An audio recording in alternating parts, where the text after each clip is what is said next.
Mirchi Sunday suspense, কান টান উত্তেজনা। বইটির সত্য আনন্দ পাবলিশার্স কর্তৃক সংরক্ষিত। ধূমপান, মদ্যপান ও মাদক সেবন স্বাস্থ্যের পক্ষে ক্ষতিকর। পশু পাখি হত্যা কিংবা পশু পাখির ওপর অত্যাচার দণ্ডনীয় অপরাধ। বাংলা সাহিত্যের রোমাঞ্চকর কিছু গল্প দিয়ে সাজানো আমাদের এই বিশেষ নিবেদন সানডে সাসপেন্স। আজ আপনার জন্য সমরেশ মজুমদারের লেখা অর্জুনের রহস্য অ্যাডভেঞ্চার কাহিনী কালিম্পংয়ে সীতাহরণ।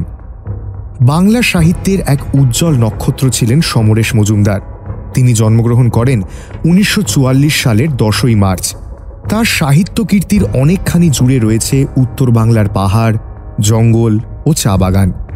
উত্তরাধিকার, কালবেলা, কালপুরুষ, মৌসলকাল, দৌড় তার উল্লেখযোগ্য রচনার মধ্যে অন্যতম। ভূষিত হয়েছেন সাহিত্য একাডেমির সম্মান ও অন্যান্য পুরস্কারে। তার উপন্যাসের ওপর ভিত্তি করে তৈরি হয়েছে একাধিক চলচ্চিত্র। কিছুদিন আগেই আমরা তাকে হারিয়েছি। আজকের গল্পের মধ্যে দিয়ে সানডে সাসপেন্স এই কিংবদন্তি সাহিত্যিককে সম্মান জানায়। কালিম্পংয়ের সীতাহরণ লেখার পর সমরেশ মজুমদারের মনে হয় গল্পটা শেষ হলো না। তার রেশ ধরেই তিনি লেখেন চণ্ডীগড়ে গণ্ডগোল। বইয়ের আকারে বেরোনোর সময় দুটি উপন্যাস একসাথে প্রকাশিত হয়। আজকের গল্প পাঠে দ্বীপ, অর্জুনের ভূমিকায় ও গল্পের সূত্রধার অগ্নি। শুরু হচ্ছে কালিম্পংয়ে সীতাহরণ।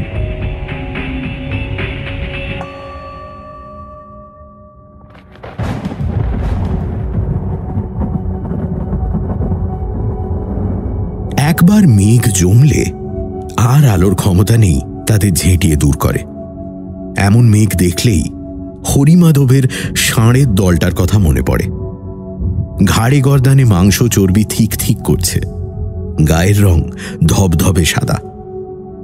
ভূভারতে কেউ ষাঁড় পোষে এমন খবর শোনেনি অর্জুন। ষাঁড়গুলো সম্রাটের মতোই হাঁটাচলা করে। এই বর্ষায় মেঘগুলো তেমনি। ইচ্ছে না হলে ওরা আকাশ থেকে নড়বে না।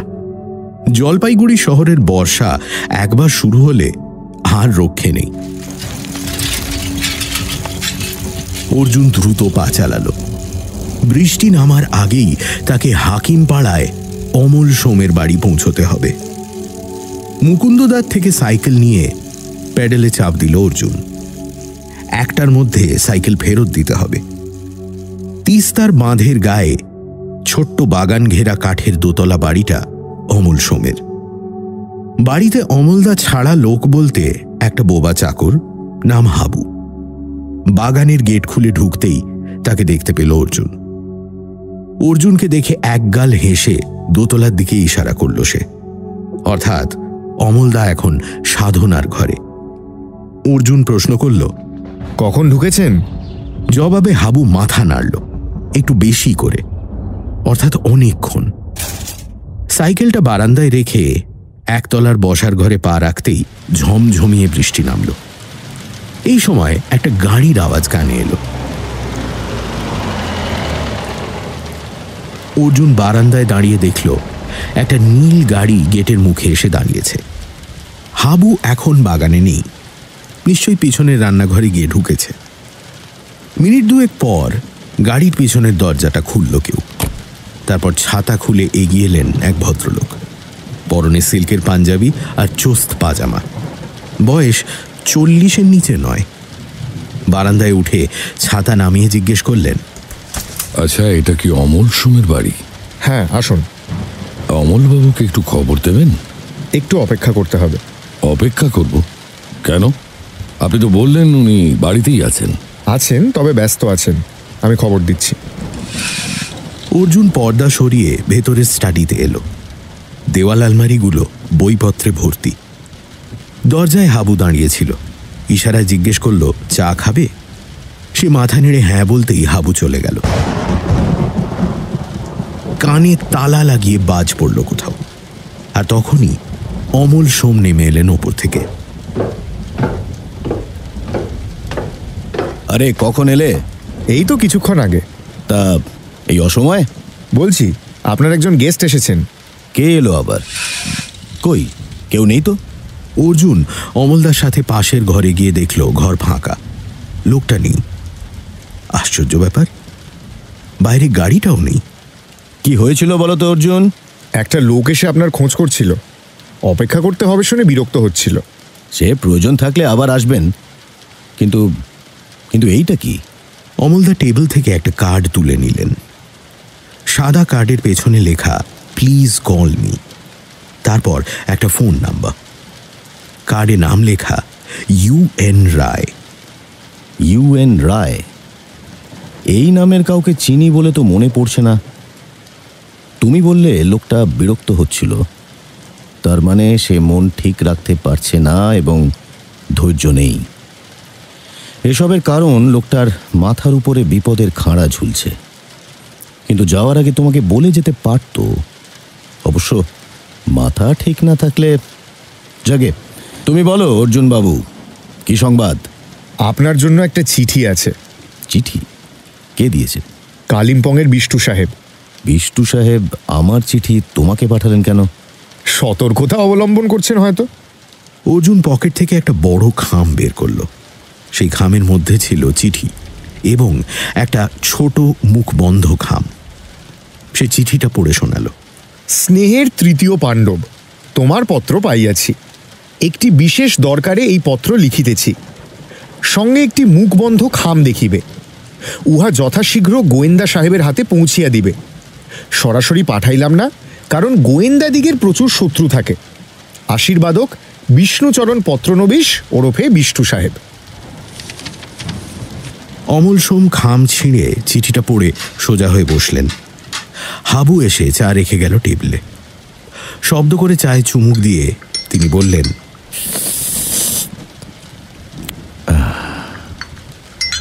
লোকটার নাম উপেন্দ্র নারায়ণ রায়। কিভাবে বুঝলেন? বিষ্টু সাহেব লিখেছেন কালিম্পংয়ে এক নতুন প্রতিবেশীর কথা, নাম উপেন্দ্র নারায়ণ রায়। আমেরিকার সান ফ্রান্সিসকোতে মানুষ। হঠাৎ দেশের টান বোধ করায় ফিরে এসেছেন। আদিবাড়ি জলপাইগুড়ি শহরের পাশে। ভদ্রলোক কালিম্পংয়ে ডেয়ারি খুলেছেন। উনি খবর পেয়েছেন যে এই জলপাইগুড়িতে এক ব্যক্তি 6টি সুগঠিত তরুণ ষাঁড়ের মালিক। উনি তাদের কিনতে চান। আমি যদি সাহায্য করি তাহলে বাধিত হবেন। উপেন্দ্রবাবুকে তিনি আমার নাম বলেছেন। পুনশ্চ দিয়ে বিষ্টু সাহেব লিখেছেন যে মিস্টার রায়ের একমাত্র কন্যা পাঙ্ক সম্প্রদায়ভুক্ত। বেশ ইন্টারেস্টিং। একটা বাঙালি মেয়েকে এই চরিত্রে ভাবতে বেশ মজা লাগছে। আচ্ছা, পাঙ্করা কি করে? ওই ঘরে একটা বই আছে, পড়ে ফেলো। আমি আজ আর বেরোবো না, বুঝলে? তুমি UN রায়কে টেলিফোন করে বলে দিও সন্ধ্যের দিকে দেখা করতে পারি। আর একবার হরিমাধবকে জিজ্ঞেস করবে সে ষাঁড়গুলোকে বিক্রি করতে চায় কিনা। আমি বইটা পরে নেব। এই বৃষ্টিতে সাইকেল চালাতে হবে, ছাতায় কাজ হবে না। আরে তুমি আমার বর্ষাতিটা নিয়ে যাও। বৃষ্টির মধ্যেই বেরিয়ে পড়ল অর্জুন। দিনবাজারের একটা পরিচিত দোকান থেকে সেই নম্বরে ফোন করে অর্জুন জানল যে উপেন্দ্র নারায়ণ রায় বাড়িতে নেই। যে লোকটা ফোন ধরেছিল তাকে বলে দিল অমল সোম বিকেলে দেখা করতে পারেন। মদনমোহন মন্দিরের কাছে আসতেই অর্জুন দেখল বেশ বড় ভিড় জমেছে, আর পুরুষ কণ্ঠে কেউ যেন আকুলি বিকুলি করে কাঁদছে।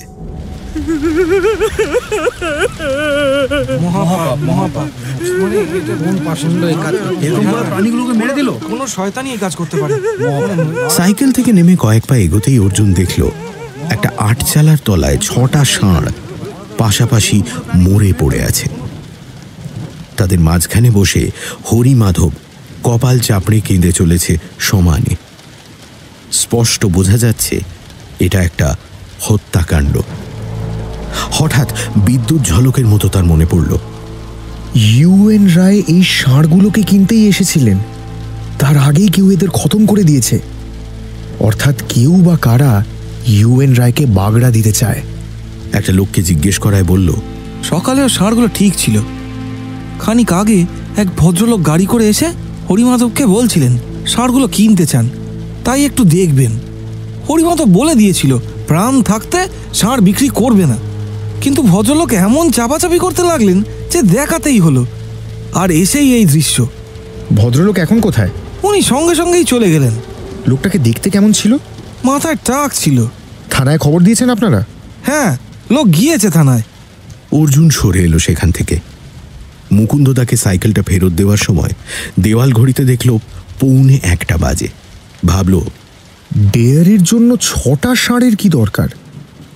পৌঁছানোর আগে কেউ ষাঁড়গুলোকে মেরে ফেলল। এই কেউটা কে? না, অমলদার বাড়ি এক্ষুনি যেতে হবে। জোরে হাঁটলে আধ ঘন্টা মতো লাগবে। বর্ষাতিটা তো রয়েছে। না, বেরোই। জোরে পা চালিয়ে অমল সোমের বাড়ির সামনে এসে সে চমকে গেল। নীল গাড়িটা গেটের সামনে দাঁড়িয়ে, ড্রাইভারের আসনে একটা নেপালি ছেলে। অর্জুন বাগান পেরিয়ে বসার ঘরে ঢোকা মাত্র অমলদা বলে উঠলেন, মিস্টার রায়, এর সঙ্গে আপনার আলাপ হয়েছে। এরই নাম অর্জুন। বিষ্টু সাহেব নিশ্চয়ই আপনাকে এর কথা বলেছেন। এই আপনার ভাইপো হয়ে কালিম্পং যাবে। আপনার আপত্তি নেই তো? একদমই না। তবে কি জানেন, আপনি গেলে আহা, চিন্তার কিচ্ছু নেই। অর্জুনের উপর আমার আস্থা আছে। দুপুর 2টো নাগাদ ওকে কদমতলায় রূপমায়া সিনেমার সামনে থেকে গাড়িতে তুলে নেবেন।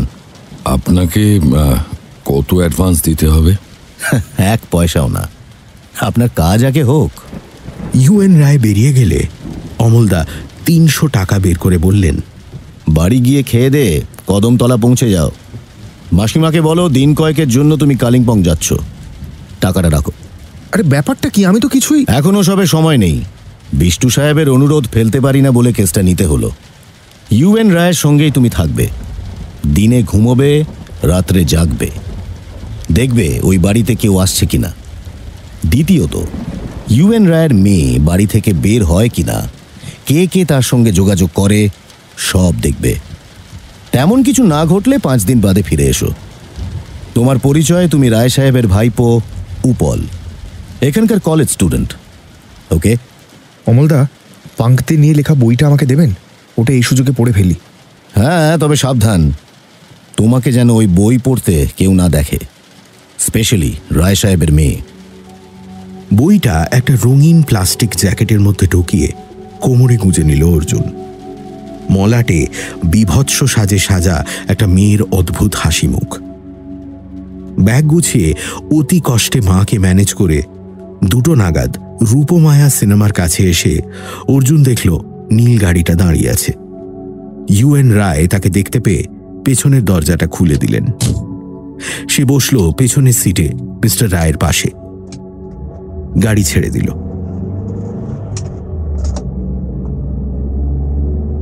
কিছু দূর যাওয়ার পর মিস্টার রায় জিজ্ঞেস করলেন, আপনি আর মিস্টার সোম এর আগে একসাথে অনেক মিস্ট্রি সলভ করেছেন, রাইট? হ্যাঁ, তবে অমলদা অনেক বেশি বিখ্যাত। হ্যাঁ, উনি নিজে এলে ভালো করতেন। কথাটা বলে চোখ বন্ধ করে শরীরটা এলিয়ে দিলেন মিস্টার রায়। অর্জুনের ভালো লাগলো না। ভাবল, সে যে ফেকলু নয় এটা প্রমাণ করে দিতে হবে। বইটা বের করে পড়তে শুরু করলো অর্জুন। রঙিন প্লাস্টিকের কাভার থাকায় কেউ বুঝতে পারবে না ওটা কি বই। পাঙ্ক সম্প্রদায় সম্পর্কে নানা তথ্য গল্পের ভঙ্গিতে লেখা। পাঙ্করা নাকি পুরনো সংস্কার বা রীতিনীতি মানে না। এরা যে এলাকা দখল করে সেখানে ওদের কথাই চূড়ান্ত।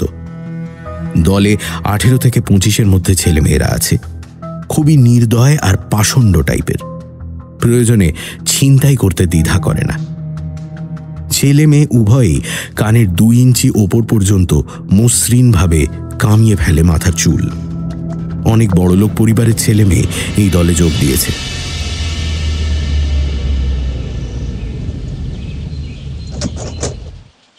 সেবক রেলওয়ে ব্রিজের কাছে আসতেই গাড়ি দাঁড়িয়ে গেল। লেভেল ক্রসিং বন্ধ।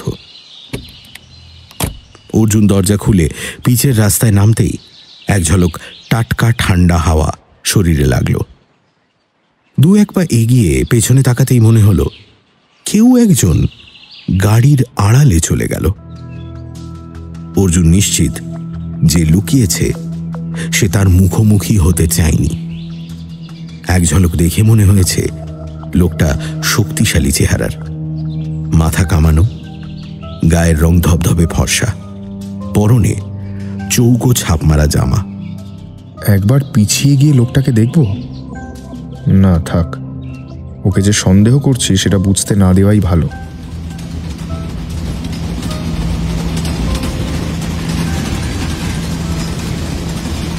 একটা মালগাড়ি বেরিয়ে যাবার পর লেভেল ক্রসিং খুলল।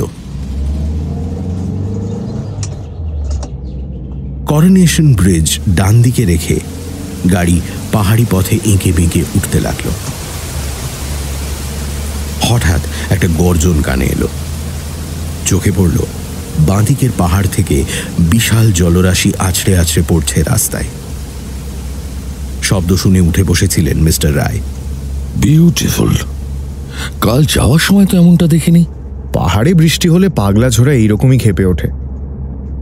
আচ্ছা মিস্টার রায়, কোনো বিদেশি আপনাকে অনুসরণ করছে? বিদেশি মানে?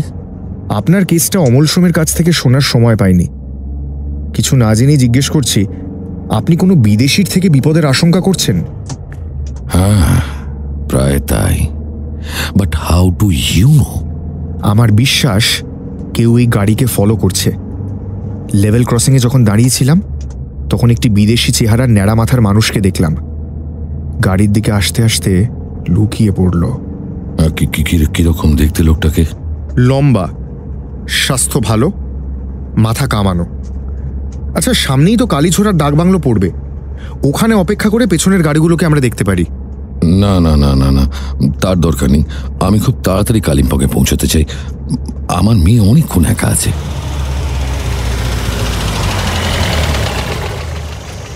কালিম্পংয়ে পৌঁছতে পৌঁছতে সন্ধে হয়ে গেল। বেশ ঠান্ডা চারপাশে। বাজার এলাকা ছাড়িয়ে ডান দিকের ছোট রাস্তা ধরে মিনিট 10 চলার পর একটা বিরাট গেটওয়ালা অন্ধকার বাড়ির সামনে এসে দাঁড়িয়ে গাড়িটা দুবার হর্ন দিতে কেউ গেট খুলে দিল।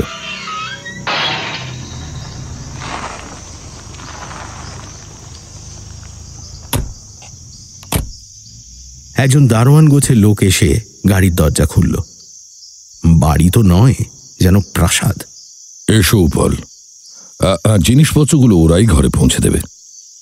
ঘরে ঢুকেই মিস্টার রায় একজন মহিলাকে বললেন, এর নাম উপল নারায়ণ, আমার ভাইপো। ও খুব সিম্পল ছেলে, কিছুদিন এখানেই থাকবে। মহিলা অর্জুনের দিকে তাকিয়ে হেসে ফিরে গেলেন পিছনের দরজায়। মিস্টার রায় বললেন, আমার মেয়ে খুব হিংস্র টাইপের, তাই সবসময় চেষ্টা করবে ওর থেকে দূরে থাকতে। বাই দ্য ওয়ে, তুমি সিগারেট খাও? না। এই বাড়িতে আমরা কেউ কোনো নেশা করি না। উপরের করিডোরের কোণার দিকের ঘরটাতে তুমি থাকবে। চলো, তোমায় দেখিয়ে দিচ্ছি। মিস্টার রায় তাকে ঘর পর্যন্ত পৌঁছে দিয়ে চলে গেলেন। অর্জুন দরজা ঠেলে ঘরে ঢুকে দেখল আলো জ্বলছে। ব্যাগটা টেবিলের ওপর রাখা, একপাশে একটা সোফা আর অনেকটা জায়গা নিয়ে খাট। আলমারিতে ব্যাগটা রেখে লাগোয়া বাথরুমে ঢুকে ফ্রেশ হয়ে নিল সে। একজন এসে চা আর কেক দিয়ে গেল। চা খেয়ে সোফায় বসা মাত্র মেয়েলি গলায় একটা ধারালো চিৎকার কানে এলো।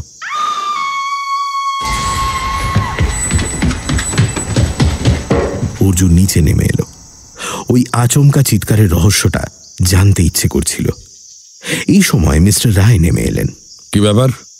Any problem? না, ভাবছিলাম একটু বিষ্টু সাহেবের সঙ্গে দেখা করব। বিষ্টু সাহেব মানে বিষ্ণুচরণ পত্রনবীশ? তুমি তাকে চিনলে কি করে? চিনব না মানে? উপল, তুমি তো জলপাইগুড়ির কলেজে পড়ো, তাই না? আর বিষ্ণুবাবু কালিম্পংয়ে থাকেন, তাই তো? এবার ইঙ্গিতটা ধরতে পারল অর্জুন। বিষ্টু সাহেব তাঁর পরিচিত, উপল নারায়ণের নয়। সে নীরবে মাথা নাড়তেই মিস্টার রায় বললেন, একটু আগেই আমি বিষ্ণুবাবুকে কল করেছিলাম। বললাম জলপাইগুড়ি থেকে আমার ভাইপো এসেছে। উনি বললেন কাল সকালে একবার আসবেন। ভালো কথা, রাত্রে বাড়ির বাইরে পা দেবে না। আমার 4টে পোষা হাউন্ড আছে, 7টার পর ওদের ছেড়ে দেওয়া হবে। ওরা খুবই হিংস্র। তাছাড়া এই বাড়িতে আরো 5 জন গার্ড আছে, তারা খুবই বিশ্বস্ত। তুমি রাত্রে একাই খেয়ে নিও, আমি তাড়াতাড়ি শুয়ে পড়ব। বইপত্রের দরকার হলে দোতলার সিঁড়ির ডান দিকের ঘরে যেও। Good night. মিস্টার রায়ের নির্দেশ মতো অর্জুন ঘরটায় গিয়ে ঢুকল। আলমারি ঠাসা বই।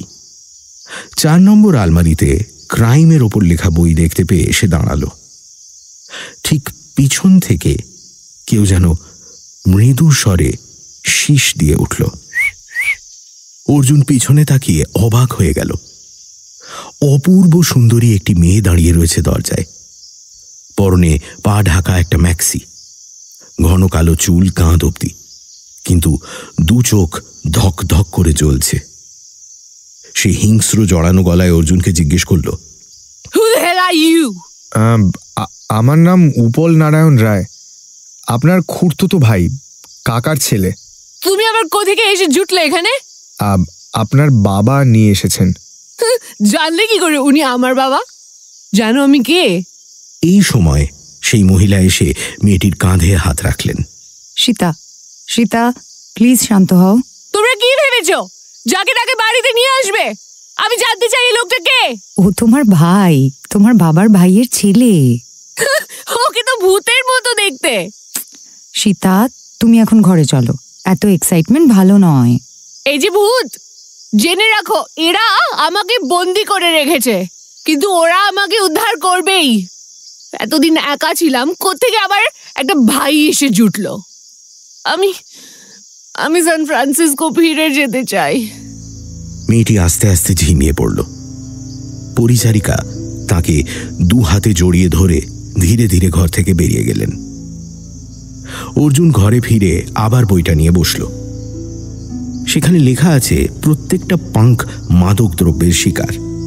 তাদের নেশা এতটাই মারাত্মক যে কোনো অবস্থাতেই দল ছেড়ে যাওয়ার সাহস তারা করে না, কারণ দলের বাইরে গেলে ওই মাদক পাওয়া অসম্ভব। অর্জুন সোজা হয়ে বসল। সীতা তাই সান ফ্রান্সিসকোতে ফিরে যেতে চায়। দলের সঙ্গে যোগাযোগ হয়ে গেলে নিশ্চয়ই মাদক পেতে আর অসুবিধা হবে না। এমন সময় সেই লোকটা খাবারের ট্রে নিয়ে ঢুকল, সবকিছু টেবিলে সাজিয়ে দিয়ে বেরিয়ে গেল। অর্জুন তাকে নাম জিজ্ঞেস করেছিল, কিন্তু জবাব পেল না। মিস্টার রায় কি বাড়ির রহস্য লুকিয়ে রাখতে চান? তাহলে তাকে নিয়ে এলেন কেন? খাওয়া দাওয়া সেরে বাথরুমে ঢুকে হাত মুখ ধুয়ে বেরিয়ে এসে সে তাজ্জব হয়ে গেল। টেবিলে ইঁটো বাসনগুলো নেই, তার অনুপস্থিতিতে সেগুলো সরিয়ে ফেলা হয়েছে। ঘড়িতে রাত 9:30। দরজা বন্ধ করতে গিয়ে সে অবাক হল। ছিটকিনি বা খিল দুটোর কোনোটাই নেই। ঘরের মাঝখান থেকে টেবিলটাকে টেনে এনে দরজার গায়ে আটকে দিল অর্জুন। যদি কেউ ঘরে আসতে চায় তাহলে তাকে টেবিল গায়ের জোরে সরিয়ে আসতে হবে এবং তাতে সে টের পেয়ে যাবে। ঘরের আলো নিভিয়ে দেওয়ার পর তার মনে হলো, এই ঘরের জানলার বাইরে গাছ, এখান থেকে বাইরে নজর রাখবো কি করে? বাথরুমের জানলাটা কি খোলা যায়? বাথরুমে এসে জানলাটা ছিটকিনি সন্তর্পণে খুলল অর্জুন। জানলার পাল্লা দুটো টাইট। কিছুক্ষণ চেষ্টা করার পর সামান্য শব্দ করে জানলাটা খুলল। বাথটাবের গায়ে একটা টুল ছিল, সেটা জানলার পাশে রেখে সে বসল। ঝিরঝির করে বৃষ্টি পড়ছে। বাগানের অনেকটাই এখান থেকে দেখা যায়। হঠাৎ একটা খস খস শব্দ হলো। বাগানের ঘাসের ওপর একটা কালো ছায়া ছুটে গেল। তারপর আরো 3টে ছায়া একই দিকে ছুটে গেল। 4টে হাউন্ড, 4টে হাউন্ডই এক জায়গায় কেন? বৃষ্টি ক্রমশ বাড়ছিল। বাগানের মধ্যে একটা আলো জ্বলে উঠেই নিভল, আর সেই সঙ্গে চাপা শীষের শব্দ শোনা গেল। তার মধ্যে একটা সুর আছে। আলোটা যেখানে জ্বলছিল সেখানে ঝাউ গাছের ভিড়, ফলে অন্ধকারটা জমাট। যে আলো জ্বালিয়েছে সে যদি এই বাড়ির লোক না হয় তাহলে তাকে এতক্ষণে হাউন্ডগুলো ছিঁড়ে ফেলেছে। এই সময় ঝাউ গাছের সামনে একটা লম্বা মূর্তির উদয় হলো। তার পরনে বর্ষাতি। চেহারার কোনো বৈশিষ্ট্যই এখান থেকে চোখে পড়ছে না। তাজ্জব ব্যাপার, হাউন্ডগুলো লোকটার পেছন পেছন ছাগলের পালের মতো যাচ্ছে। এখন চেঁচামেচি করলে ওই লোকটাকে চিরকালের জন্য সতর্ক করে দেওয়া হবে। 4টে শিকারী হাউন্ড নিয়ে ঘুরে বেড়াচ্ছে যখন, তখন লোকটা প্রচণ্ড ক্ষমতার অধিকারী। হঠাৎ একটা তীব্র চিৎকার রাতের নিস্তব্ধতাকে খান খান করে দিল। তখনই ছুটন্ত মূর্তিটাকে দেখা গেল। দৌড়ানোর সময়ও লোকটা শীষ দিতে ভোলেনি। ঝাউ গাছের আড়ালে মিলিয়ে যাওয়া মাত্রই একটা ঝাপসা আলো জ্বলে উঠেই নিভে গেল, আর শোনা গেল সীতার বিকৃত কণ্ঠ, আমাকে যেতে হবে, I must go, leave me। তারপরেই সব চুপচাপ।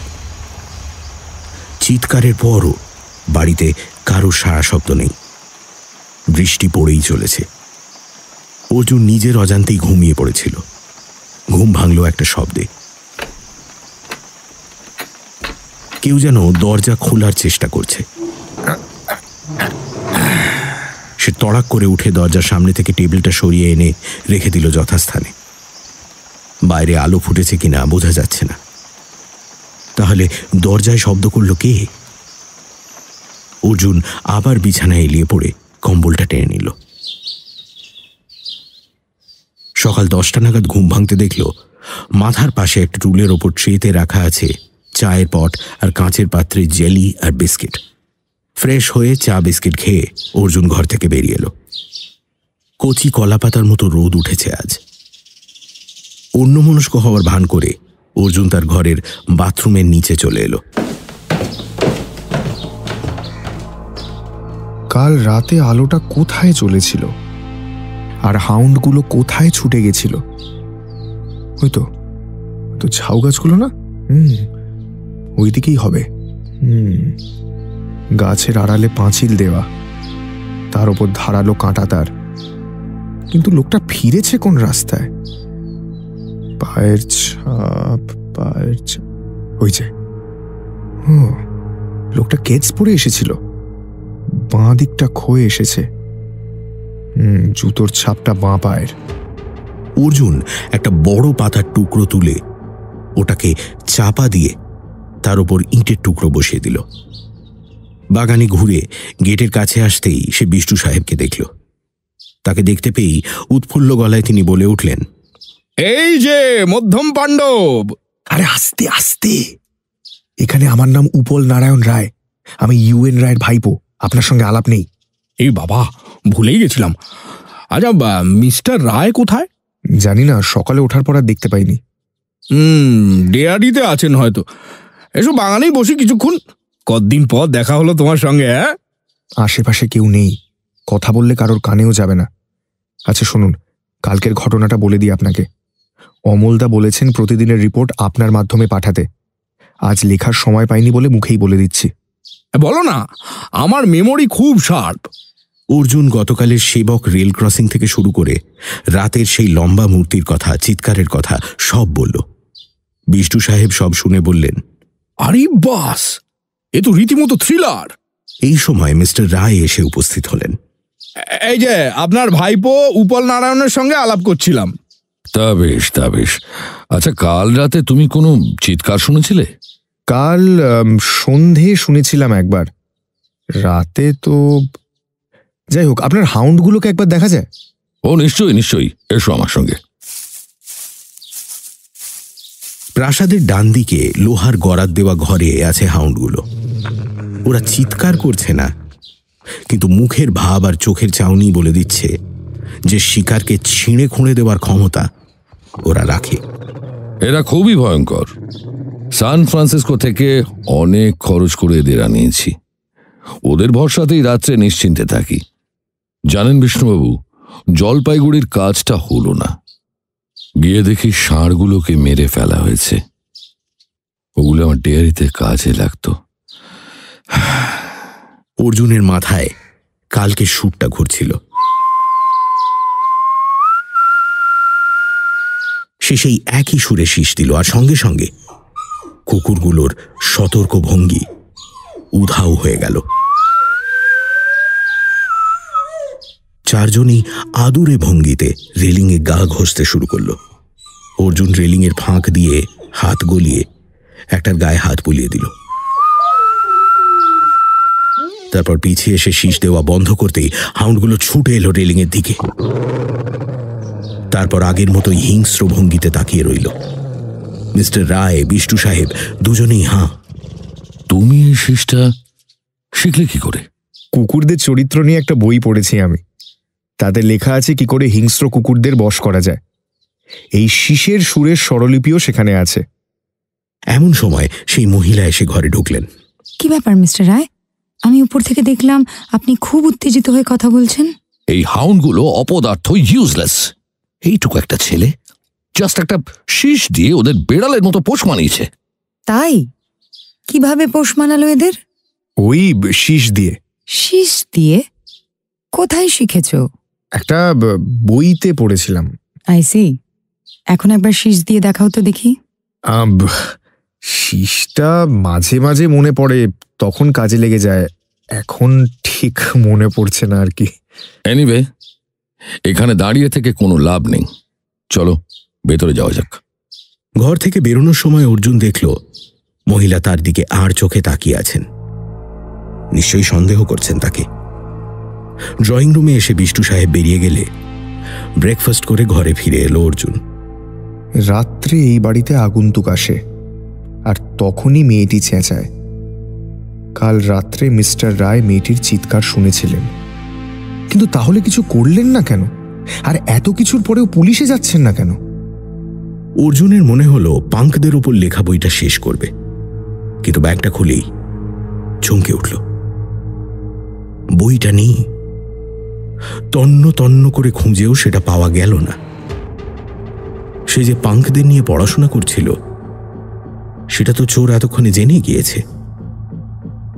একবার ভাবল মিস্টার রায়কে ঘটনাটা খুলে বলে, কিন্তু তারপরেই মনে হলো না না, বইটা চুরি যাওয়া মানে শত্রুপক্ষের কাছে খবর চলে যাওয়া। মিস্টার রায় হয়তো এতে আরও বিপন্ন বোধ করবেন। যে বইটা নিয়েছে তার নিশ্চয়ই কোনো প্রতিক্রিয়া হবে। দেখাই যাক না কি হয়।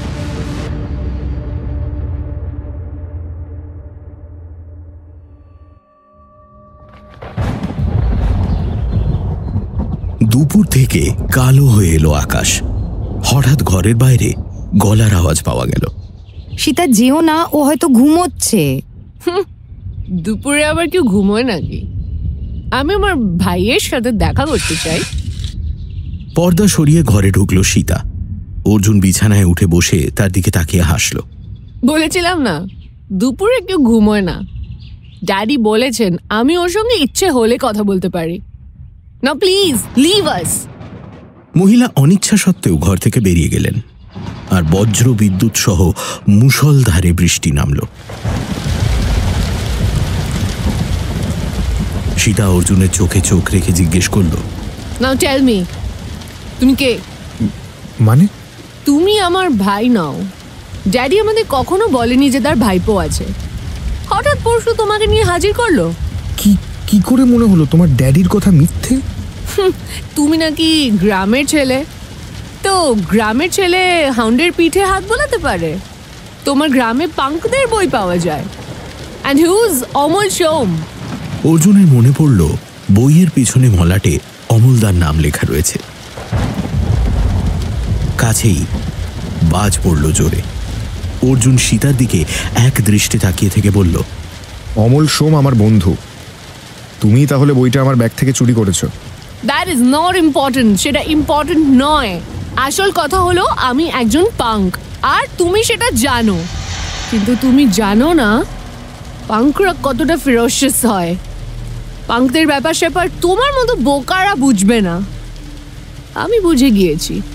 উনি একজন প্রাইভেট ডিটেকটিভের অ্যাসিস্ট্যান্ট। ড্যাডি ওই অমল সোমের কাছেই গিয়েছিলেন। পিটার আমার সব জানিয়েছে। এই বাড়িতে আমার 24 ঘন্টাও কাটেনি, আর তুমি এত কিছু জেনে গেলে? আমি যদি পিটারকে বলি তোমার ব্যাগে এই বইটা পাওয়া গিয়েছে, তাহলে he'll kill you। পিটার এর আগে 7টা খুন করেছে। তুমি বলো এই কথাগুলো সত্যি কি না?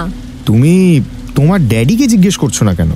সেটা করলে পিটারের সাথে যোগাযোগের রাস্তাটা বন্ধ হয়ে যাবে।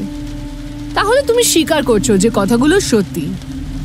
আমি একটাই কথা বলবো, লিভ দিস প্লেস ইমিডিয়েটলি। আবার ঘরে ঢুকলেন সেই মহিলা। সীতা, চলে এসো, তোমার ড্যাডি তোমায় খুঁজছেন। কেন? সে আমি জানি না, উনিই বলবেন। কাল রাত্রে যে এসেছিল সেই কি পিটার? সে আমার কথা কি করে জানলো? পরিচয় যখন আর গোপন নেই, তখন এই বাড়িতে থাকার কোনো মানেই হয় না। এমন সময় ঘরের দরজায় মিস্টার রায়কে দেখা গেল। তোমায় এক্ষুনি বিষ্ণুবাবুর বাড়িতে চলে যেতে বলা হয়েছে, কিন্তু কেন আমি তো কিছুই বুঝতে পারছি না। কে দিয়েছেন মেসেজ? বিষ্ণুবাবু নিজেই। ঠিক আছে, বিষ্ণু সাহেবের বাড়িটা কতদূর? আমি ড্রাইভারকে বলে দিচ্ছি, সে তোমায় পৌঁছে দেবে। সব ঠিক আছে তো? অর্জুনের মনে হলো মিস্টার রায়কে বলে অবিলম্বে হাউন্ডগুলো আর ওই পরিচারিকাকে সরিয়ে দিতে, কিন্তু ঠিক করলো যা বলার অমলদাকেই বলবে। নীল গাড়িটা পোর্টিকোতেই দাঁড়ানো ছিল। 2 মিনিটের মধ্যে জিনিসপত্র গুছিয়ে এনে অর্জুন তাতে উঠে পড়ল। বাড়ি ছাড়াটা বিষ্ণু সাহেবের মেসেজের ফল না রায় সাহেবের সিদ্ধান্ত বোঝা যাচ্ছিল না। ড্রাইভারকে জিজ্ঞেস করায় বলল তারা মার্কেটের দিকে যাচ্ছে। কালিম্পংয়ে বাজারে এডি হোয়াং নামে একটা দোকানের সামনে গাড়িটা তাকে নামিয়ে দিল। ছিমছাম একটা কিউরিও শপ। অর্জুন দোকানে ঢুকতে যাচ্ছে এমন সময় একটা জিপ এসে দাঁড়ালো উল্টো দিকের ফুটপাথে। উইন্ড চিটারের ওপর টুপি পরা একটা লোক রাস্তায় লাফিয়ে নেমে পাশের তামাকের দোকানটায় ঢুকল। অর্জুনের মনে লেভেল ক্রসিং এর স্মৃতিটা ফিরে এলো। সেই লাল ন্যাড়া মাথা, এই কি পিটার? 2 মিনিটের মধ্যে লোকটা জিপে উঠে আবার উধাও হয়ে গেল।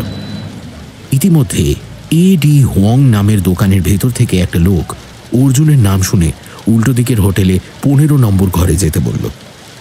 হোটেলটা উঁচু দরের না হলেও বেশ সুন্দর। রিসেপশনিস্টকে জিজ্ঞেস করায় বলল 15 নম্বর ঘরটা ফার্স্ট ফ্লোরের বাঁ হাতে।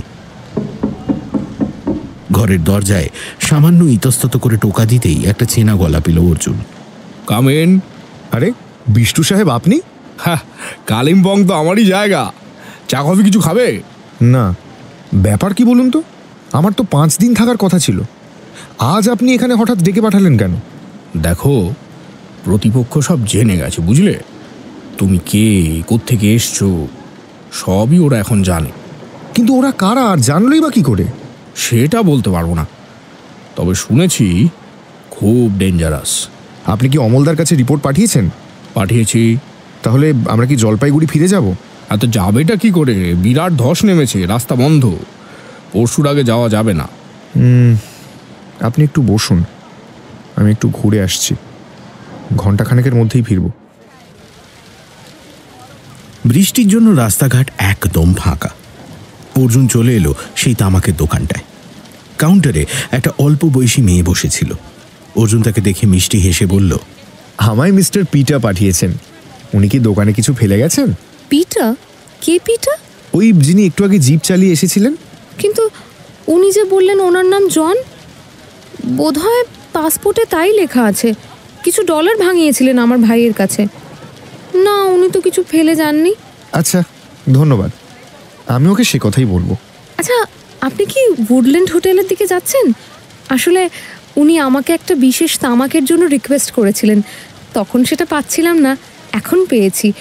বৃষ্টির জন্য আজ তাড়াতাড়ি দোকান বন্ধ করব। আপনি যদি এইটা ওনাকে দিতে পারেন। নিশ্চয়ই। দামটা? উনি অ্যাডভান্স দিয়ে গেছেন। হোটেলে ফিরে ঘরের ভেজানো দরজা ঠেলে ঢুকতেই অর্জুন চমকে উঠল। বিছানায় চিত হয়ে শুয়ে আছেন অমল সোম। খামোখা বৃষ্টিতে ভেজা আর কি দরকার ছিল? খামোখা নয়, এই তামাকটা নিয়ে এসেছি। কোন তামাক? পিটা কিংবা জন অর্ডার দিয়েছিল। জন স্নো। কিন্তু সীতা যে বলল ওর নাম পিটা। জাগে, কুকুরের পিঠে হাত দিয়ে এই গোলমালটা পাকিয়েছ। ওরা আগেই সন্দেহ করেছিল, এবার নিশ্চিত হয়ে গেল। তোমার কি মনে হয় পিটার বা জনের সঙ্গে ওই বাড়ির কার সম্পর্ক আছে? সীতার আছে, হয়তো ওই গভর্নেসেরও আছে। আপনি কখন এসেছেন অমলদা? সন্ধেবেলায়। তুমি চলে যাবার পর খবর পেলাম যে হরিমাধবের ষাঁড়গুলোকে মেরেছে এক সাদা ন্যাড়া মাথার সাহেব। তাদের কি প্রসাদ খাইয়েছিল জানো? তারপর অশ্বিনীর কাছে শুনলাম যে সে আমার বাড়ির সামনেও জিপ থামিয়ে দাঁড়িয়েছিল। তখন বুঝলাম সে মিস্টার রায়কে ফলো করছিল। তারপর জানতে পারলাম মিস্টার রায়ের ভাইকে টেলিফোন করে কেউ জানতে চেয়েছিল যে তিনি চলে গিয়েছেন কিনা এবং গেলে সঙ্গে কে গেছে। জবাবে তার ভাই বলেন দাদা একাই বেরিয়ে গিয়েছেন, অতএব তার ভাইপো হয়ে থাকা তোমার পক্ষে সম্ভব নয়, সুতরাং তোমায় পত্রপাঠ ফিরিয়ে আনা দরকার। রাতের খাওয়া শেষ করার পর অমলদা বিষ্টু সাহেবকে বললেন, 8:30 বাজে, বৃষ্টিটাও ধরেছে। আপনি তামাকের কৌটোটা নিয়ে উডল্যান্ড হোটেলে চলে যান। গিয়ে জন কিংবা পিটারকে বলুন ওই তামাকের দোকানের মেয়েটা আপনাকে দিয়ে এই কৌটোটা পাঠিয়েছেন। চেষ্টা করবেন গল্প জুড়তে, অন্তত 10টা অবধি। বলছি একা যাব? ওরা তো খুব সাংঘাতিক। হোক না, আপনি ছদ্মবেশ নিন। ওয়াংয়ের কাছ থেকে ধার করা তিব্বতী ছুম্বা আর টুপি পরে নিন। আর আপনার স্টেনলেস স্টিলের চশমা আর সাদা দাড়ি তো রয়েছে, চিনতে পারবে না। বাকি কি করতে হবে আপনি জানেন। আর অর্জুন? অর্জুন আমার সঙ্গে চলুক। আপনি তৈরি হয়ে আধ ঘন্টার মধ্যে বেরিয়ে পড়ুন। মিস্টার ওয়াংয়ের জিপের চাবিটা আমি নিয়ে রেখেছি, এইটা আজ কাজে লাগবে। বিষ্টু সাহেব বেরিয়ে গেলে অর্জুনরাও বেরিয়ে পড়ল। লোডশেডিং হওয়ার ফলে চারিদিকে ঘুটঘুটে অন্ধকার। পিছল রাস্তায় খুব সাবধানে গাড়ি চালাচ্ছিলেন অমলদা। হেডলাইটের আলোয় জনমানব শূন্য রাস্তা আরও খাঁ খাঁ করছে।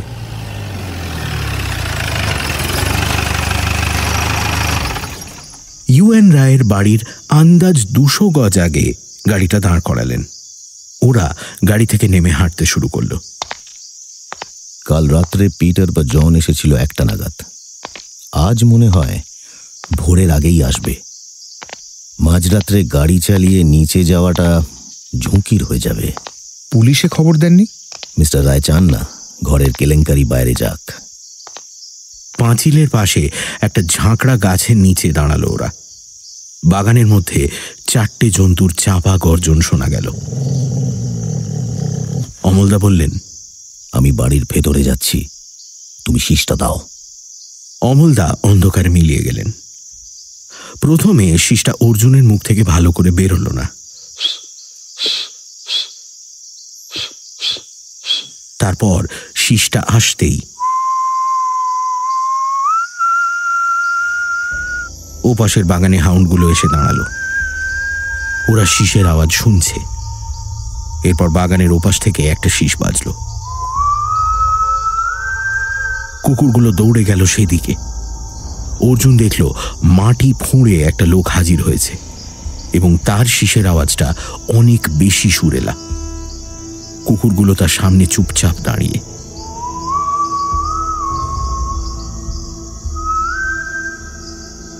শীষ দিতে দিতে লোকটা এগিয়ে গেল বাংলোর দিকে।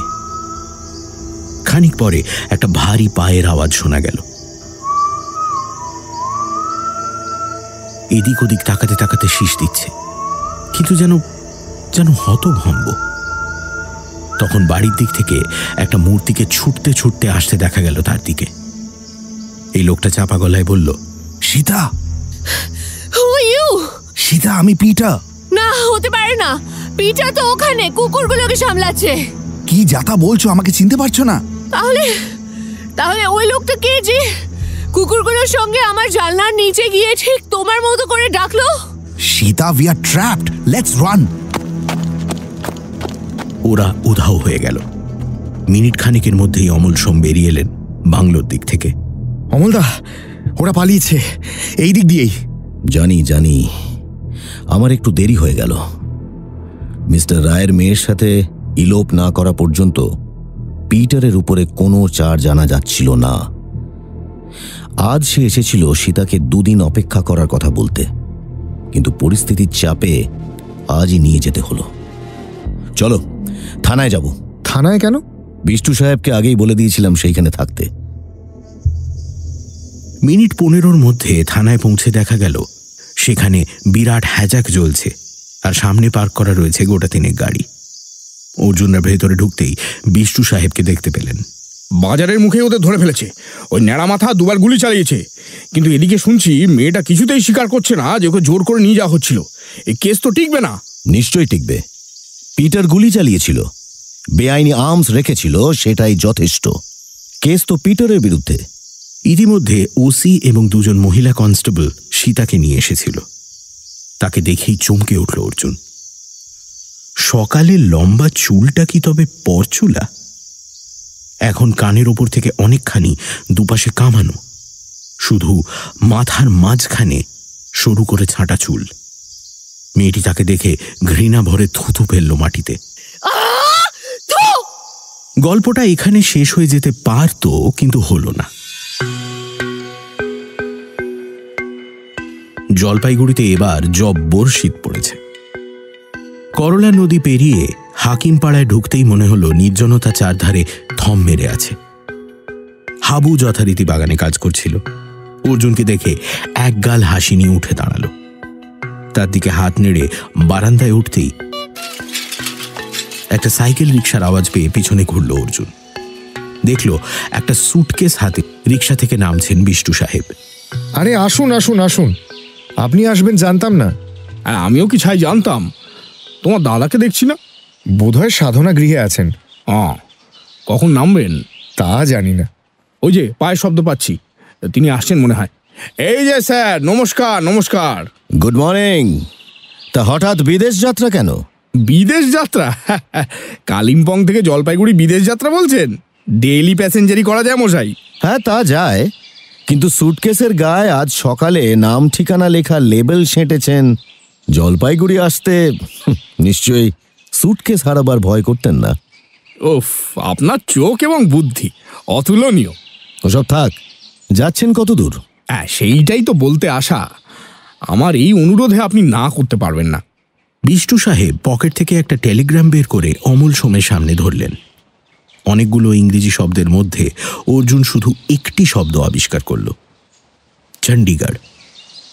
টেলিগ্রামটা পড়তে পড়তে অমলদার মুখে হাসি ফুটল। আপনি কি বাগডোগরা থেকে প্লেন ধরবেন? অত টাকা কোথায়, ট্রেনেই যাব। নিউ জলপাইগুড়ি থেকে 3টে টিকিট কিনে এনেছি। জিজ্ঞেস না করেই 3টে টিকিট কাটলেন? বাহ, শি ইজ ইন ডেঞ্জার। আমরা থাকতে মিস্টার রায়ের না ভাবতেও পারি না। মনে হচ্ছে এটা বাপ আর মেয়ের ব্যাপার। এক্ষেত্রে আমরা গিয়ে কি করব? অমলদা চেয়ার ছেড়ে উঠে বাগানে বেরিয়ে গেলেন। বিষ্টু সাহেব নিরুপায় গলায় অর্জুনের উদ্দেশ্যে বললেন, কি করা যায় বলো তো? আমি তো কিছুই বুঝতে পারছি না। এই নাও, টেলিগ্রামটা পড়ো। অর্জুন টেলিগ্রামটা হাতে নিয়ে দেখল সেটা এসেছে UN রায়ের কাছ থেকে। সে পড়ে দেখল, 5 দিন হলো সীতাকে পাচ্ছি না। এখানে এসে বেশ ভালোই ছিলাম। সীতা পাল্টে গিয়েছিল, কিন্তু মনে হচ্ছে ওকে অ্যাবডাক্ট করা হয়েছে। আপনি মিস্টার সোম এবং অর্জুনকে নিয়ে অবিলম্বে চলে আসুন। সমস্ত খরচ আমার।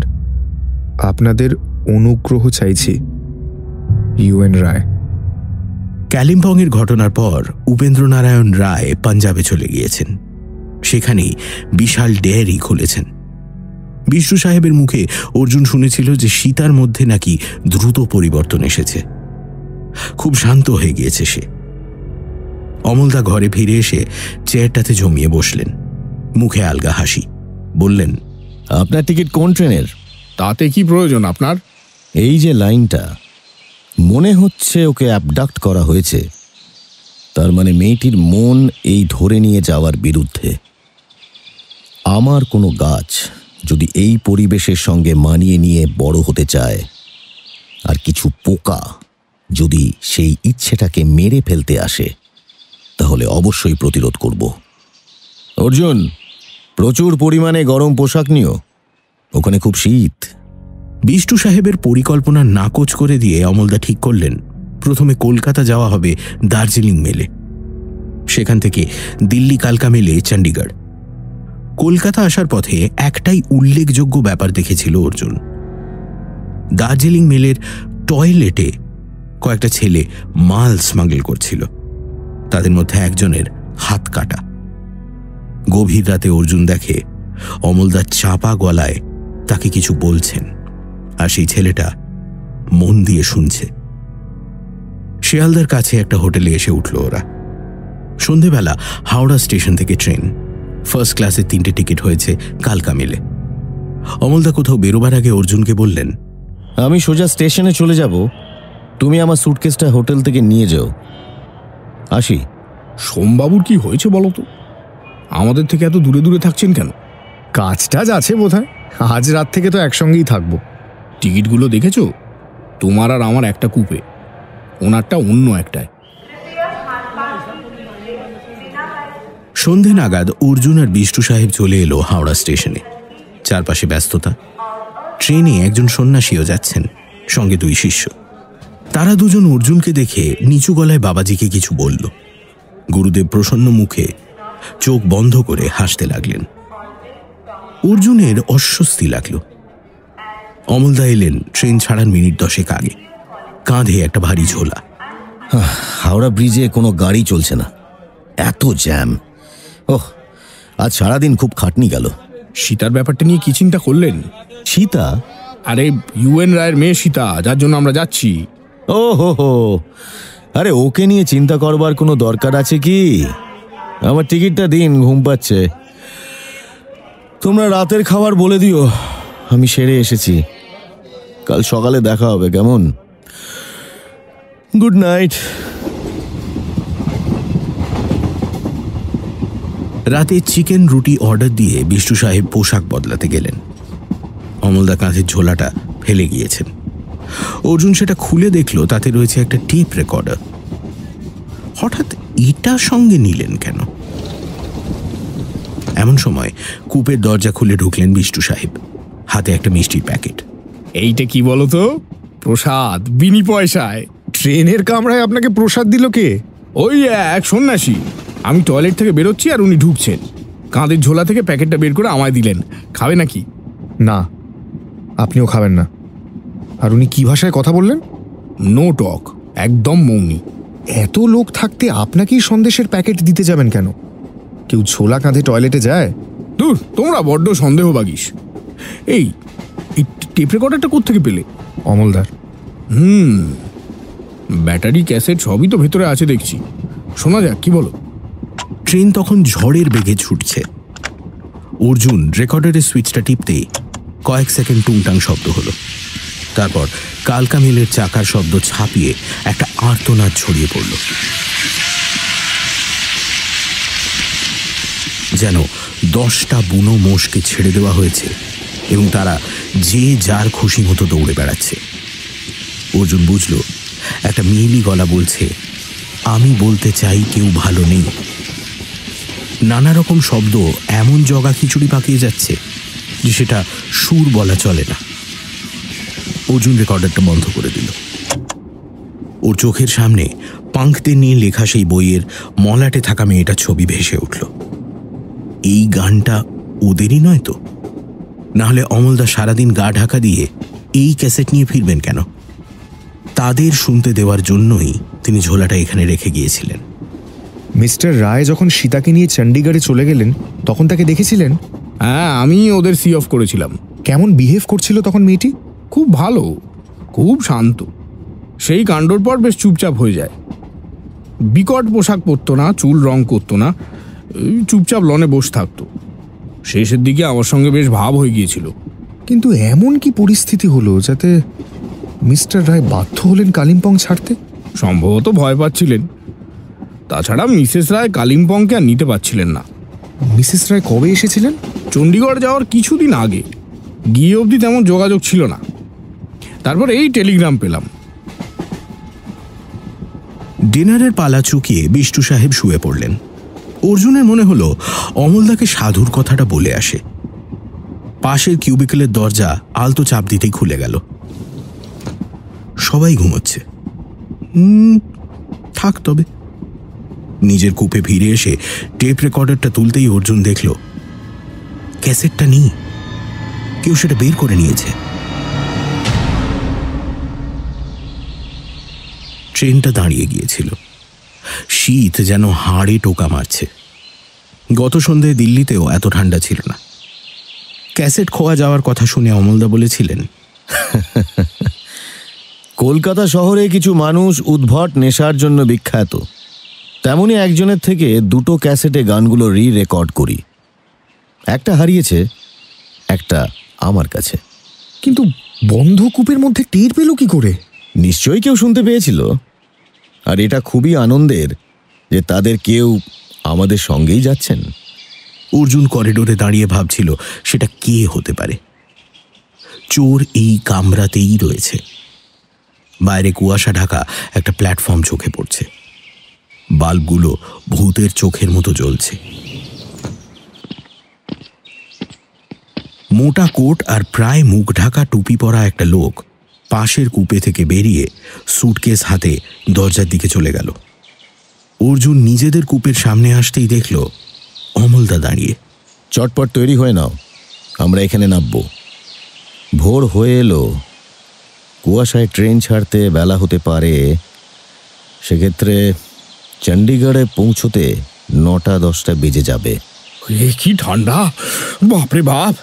আপনার মতলবটা কি বলুন তো, মেরে ফেলবেন নাকি? ইংরেজি ভৌতিক ছবির এক একটা দৃশ্য ঠিক এরকম হয়। নীলচে কুয়াশা পাক খাচ্ছে সর্বত্র। স্টেশনটার নাম আম্বালা। বড় জাংশন, কিন্তু এই সময় একটা হকার পর্যন্ত চোখে পড়ছে না। স্টেশনের বাইরে অনেকগুলো বাস দাঁড়িয়েছিল। ওরা চণ্ডীগড়গামী একটা বাসে উঠে বসে দেখল 10 লোক গুটিসুটি মেরে বসে আছেন। একটা চায়ের দোকান খুলেছে সবে। কিছু লোক কান মাথা ঢেকে গল্প করছে। অর্জুন 2টো চা দিতে বলেই সতর্ক হয়ে গেল। সেই লোকটা খানিক আগে একেই সে দেখেছে টুপিতে মুখ আড়াল করে কামরা থেকে নেমে যেতে। এখনো লোকটার মুখ দেখা যাচ্ছে না। হাতে চায়ের গ্লাস। অমলদা লোকটার দিকে এগিয়ে গিয়ে দেশলাই চাইলেন। লোকটা উত্তরে কাঁধ নাচালো, অর্থাৎ না। চায়ের দোকানে ফিরে এসে অমলদা বললেন, আমেরিকানরা সচরাচর মিশুকে হয়, এ কিন্তু তেমন নয়। ও আমেরিকান? হ্যাঁ, আমি ওকে হাই বলায় ও হাই বলল। এই সম্ভাষণ মার্কিনরাই করে। আচ্ছা, যাদের জন্য এসেছি ও তাদের একজন নয় তো? তোমার সন্দেহ হচ্ছে কেন? ও আমাদের সঙ্গেই ট্রেনে এসেছে, আমাদের সঙ্গেই আম্বালায় নেমেছে। ভালো করে কথার জবাব দিচ্ছে না। আপনি বললেন ও আমেরিকান। অমলদা, হয়তো ওর ব্যাগে সেই ক্যাসেটটাও পাওয়া যাবে। ওরা দুজন বাসে উঠে পড়ল। বিষ্টু সাহেব বাসের একটা সিটে বসে নাক ডেকে ঘুমোচ্ছিলেন। অর্জুনরা উঠতেই বাস ছেড়ে দিল।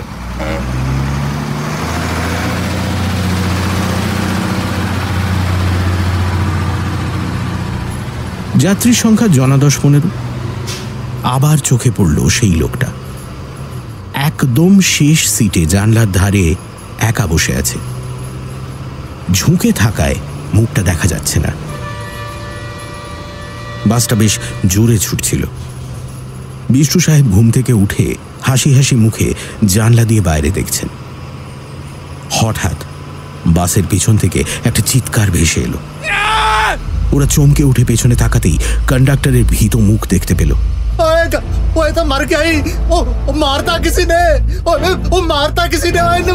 অমলদার পিছু পিছু বাসের পেছন দিকে যেতেই অর্জুনের চোখে পড়ল দৃশ্যটা।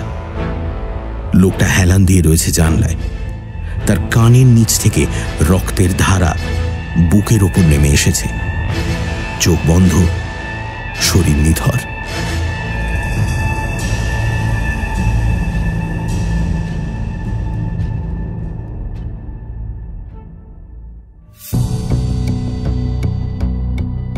ড্রাইভার আর কন্ডাক্টর মৃতদেহ সমেত বাস থানায় হাজির করেছিল।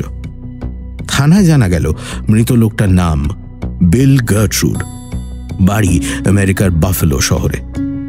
ব্যাগে পাসপোর্ট, জামাকাপড় ছাড়া পাওয়া গেল একটা কোল্ট রিভলভার। তার কোনো কাগজপত্র পুলিশ পায়নি। তার ডায়েরি থেকে পাওয়া গেল 20-21 বছরের যমজ ছেলে মেয়েদের ছবি। পোশাক ছাড়া তাদের মধ্যে কোনো পার্থক্য নেই। পুলিশকে বাকি যাত্রীরা জানিয়েছে যে বাস ছাড়ার খানিক আগে বিল বাসে ওঠে। উঠেই পেছনের সিটে চলে যায়। বিল জানালা খুলে দেওয়ায় হু হু করে ঠান্ডা হাওয়া ঢুকছিল। অনেকেই মুখ ঘুরিয়ে তাকে দেখেছিল, কিন্তু তার চেহারা দেখে কেউ কিছু বলার সাহস পায়নি। যারা ওই জানালার কাছাকাছি ছিল তারা সামনের দিকে খালি আসনে উঠে আসে। কেউ কোনো গুলি শব্দও পায়নি। তবে বিল দিল্লিতে নেমেছে মাত্র একদিন আগে। দিল্লি থেকে চণ্ডীগড়ের দ্রুতগামী বাস থাকা সত্ত্বেও সে কালকা মেল কেন ধরল? সে কার সঙ্গে দেখা করতে এসেছিল সেটাও বোঝা যাচ্ছে না। থানা থেকে বেরোতে বেরোতে 11টা বাজল। বিষ্ণু সাহেব তাড়া দিয়ে বললেন, আর দেরি নয়, মিস্টার রায়ের ওখানে যাওয়া যাক, চলুন।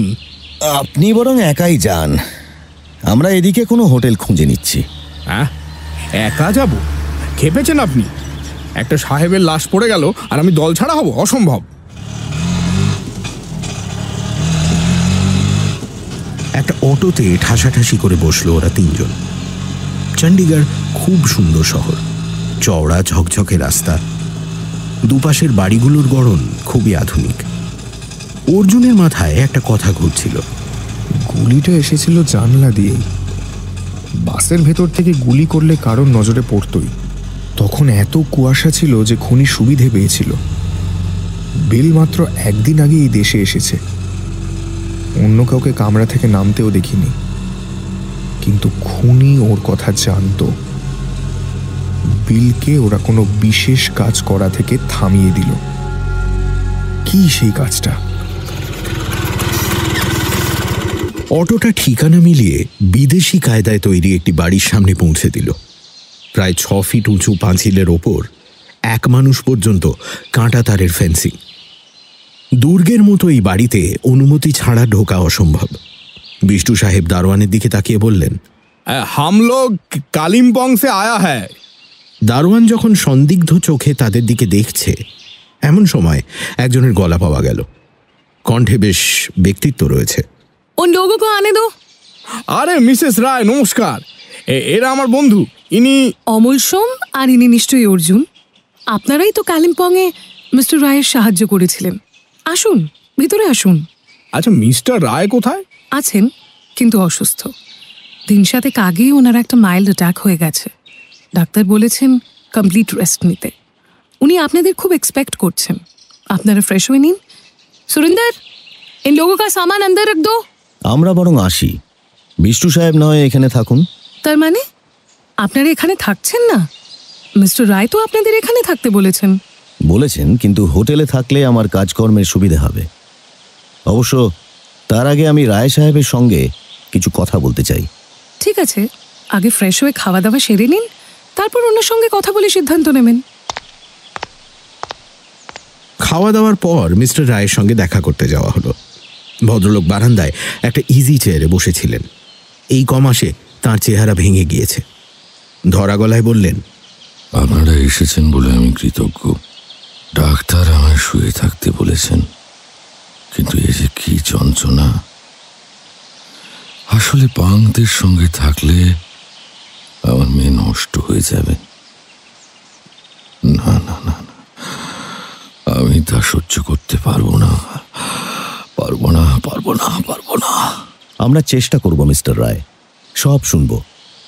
কিন্তু তার আগে আপনি বলুন, সীতার কোনো ছবি আছে আপনার কাছে? ওই তো টেবিলের উপর ওই অ্যালবামে পাবেন। অমলদা ছবিগুলো খুঁটিয়ে দেখতে শুরু করলেন। পাঙ্ক হওয়ার আগে সীতার ছবি। হঠাৎ একটা ছবি দেখে অমলদা সোজা হয়ে বসলেন। অর্জুন দেখল দুটো যমজ ছেলেমেয়ের মাঝে সীতার ছবি। এই যমজ ছেলেমেয়ের ছবি বিল গার্ট্রুডের ডায়েরিতে ছিল। এদের চেনেন? হ্যাঁ, চিনি। সান ফ্রান্সিসকোতে আমার প্রতিবেশী মিস্টার মুর হেডের ছেলে মেয়েরা, জন আর জিনা, সীতার সঙ্গে পড়তো। দুজনেই খুব ভালো স্টুডেন্ট ছিল, কিন্তু এরাও পাঙ্ক হয়ে গিয়েছে, তাই তো? এবার বুঝেছি। ওরা বিলকে এখানে পাঠিয়েছিলেন ওদের ফিরিয়ে নিয়ে যেতে। জন আর জিনা যে এই দেশে, সেটা কি করে জানলেন আপনারা? আর তাছাড়া ওই বিলকে কিভাবে জেনেছি সেটা অন্য কথা। আর আমার বিশ্বাস বিল একজন সত্য সন্ধানী। আমেরিকা থেকে এসেছিল। আজ সকালেই সে আমাদের বাসে খুন হয়ে যায়। এবার সীতার ব্যাপারটা বলুন। চণ্ডীগড়ে আসার পর সীতা অনেক শান্ত হয়ে যায়। ভাবলাম আমার মেয়ে বুঝি পাল্টে গিয়েছে। ওকে নিয়ে একদিন সেক্টর 17 মার্কেটে গিয়েছিলাম। বেডের মধ্যে লক্ষ্য রাখিনি, হঠাৎ দেখলাম নেই নেই। অনেক খুঁজেও আমি কোথাও পেলাম না। পুলিশের কাছে জানালাম, নো ট্রেস। মিস্টার রায়, আপনার মেয়ে যাদের সঙ্গে জড়িয়ে গেছে তারা অত্যন্ত ডেঞ্জারাস। অতএব আমার এখানে থাকা উচিত হবে না। নিজেকে শত্রুর সহজ টার্গেট করে তুলতে চাই না। বিষ্টু সাহেব আর অর্জুন থাকুক। আপনার বাড়ির ফোন নাম্বারটা আমায় দিন। আমার ধারণা ওরা এই বাড়ির উপরে নজর রাখছে।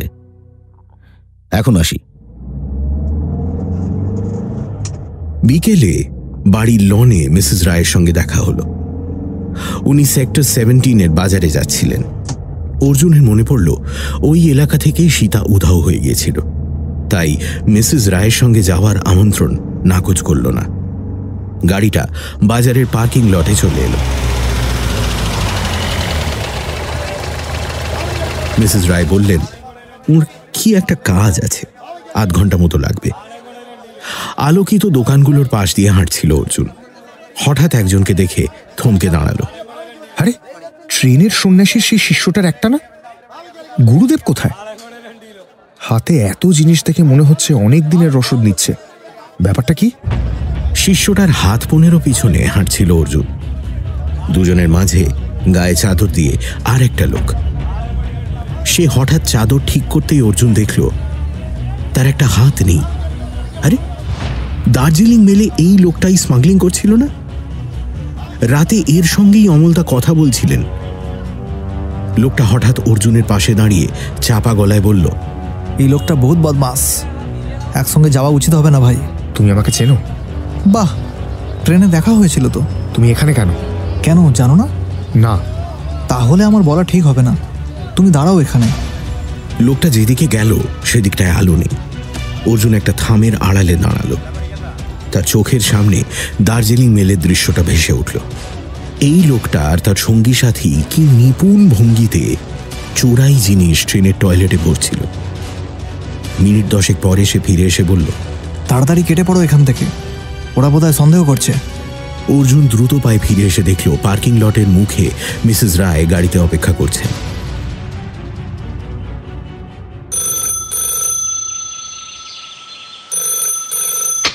পরের দিন সকালে অমলদা ফোন করলেন। আজ সকাল 9টার বাস ধরে চলে যাবে মানালি। ওখানে পালবাবুর হোটেলে উঠবে। দেরি করো না। বাস টার্মিনাসে এলেই টিকিট পেয়ে যাবে। রাখছি। কি ব্যাপার, কার ফোন? অমলদার, আমাদের মানালি যেতে হবে। 9টায় বাস ছাড়বে। হাতে বেশি সময় নেই, ওখানে বেদম ঠান্ডা। আপনার ইচ্ছে হলে আপনি এখানেই থাকতে পারেন। তোমরা আমাকে কি ভাবো বলো তো? আমার কোনো দায়িত্ববোধ নেই। ঠান্ডার ভয় আমাকে দেখিও না। আই অ্যাম ফ্রম কালিম্পং, মনে রাখবে। চণ্ডীগড় বাস টার্মিনাসটা বেশ বড়। দিল্লি, সিমলা, মানালি, হরিদ্বার, দেহরাদুন পর্যন্ত বাস ছুটছে।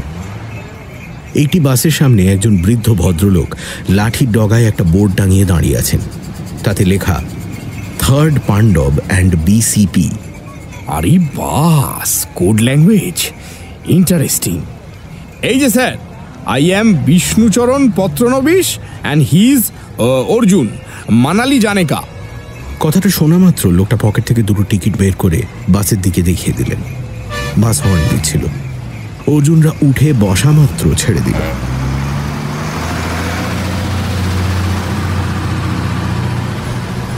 বিষ্ণু সাহেব পাহাড় দেখবেন বলে জানলার ধারে বসলেন।